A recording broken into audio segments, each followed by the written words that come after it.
23 মে ঠিক সকাল 9টায় তার এক স্যান্ডেলে নজর রাখতে বলেছেন বিজেপির শুভেন্দু অধিকারী। ঘাটালের প্রার্থীকে নিয়ে বিরাট কিছু ফাঁস করবেন বলে জানিয়েছেন তিনি। এবার এই নিয়ে পাল্টা দিলেন দেব, বললেন শুধু শুভেন্দু অধিকারীর জন্য নয়, 23 তারিখটা আমাদের সবার জন্য ভীষণ গুরুত্বপূর্ণ।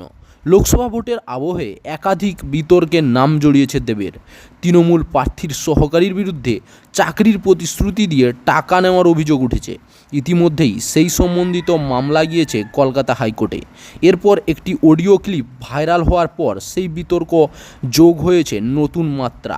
অন্যদিকে রোজভ্যালির একটি মামলাতেও ঘাটালের বিদায়ী সংসদের নাম চার্জশিটে রয়েছে বলে খবর। এই দুই ইস্যু নিয়ে যখন সরগরম রাজ্য রাজনীতি, তখন এক স্যান্ডেলে বোমা ফাটানোর হুঁশিয়ারি দেন শুভেন্দু। যদিও এই বিষয়টিকে বিশেষ পাত্তা দিতেন নারাজ দেব। শনিবার মেদিনীপুরের ভোট প্রচারে গিয়ে নন্দীগ্রামের বিজেপি বিধায়কের হুঁশিয়ারি দেন, আগামী 23 তারিখ সকাল 9টায় তার এক স্যান্ডেলে এমন কিছু শেয়ার করবেন যাতে ঘাটালের প্রার্থীর ঘর থেকে বেরোনো বন্ধ হয়ে যাবে। দেব এই বিষয়ে বলেন, এবার ভোটে এত গরম গরম কথা হচ্ছে, সব ভোটে জেতার রাজনীতি, শুধু ধমকানো চমকানোর রাজনীতি। আমি এখন এসবের ঊর্ধ্বে হয়ে গেছি। আমি এসবের মধ্যে আর মাথা ঘামাতে পারছি না। ধমকানো চমকানোর রাজনীতিতে মাথা না ঘামিয়ে যে কয়েকটা দিন হাতে রয়েছে তাতে চুটিয়ে প্রচার করতে চান ঘাটালের বিদায়ী সাংসদ।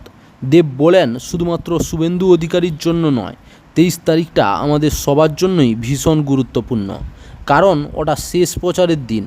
সবাইকে শুভেন্দু, তবে ভয় নয়, ভালোবাসা দিয়ে যে ভোটারদের মন জয় করতে পারবে সে তত বেশি ব্যবধানে জয়ী হবে।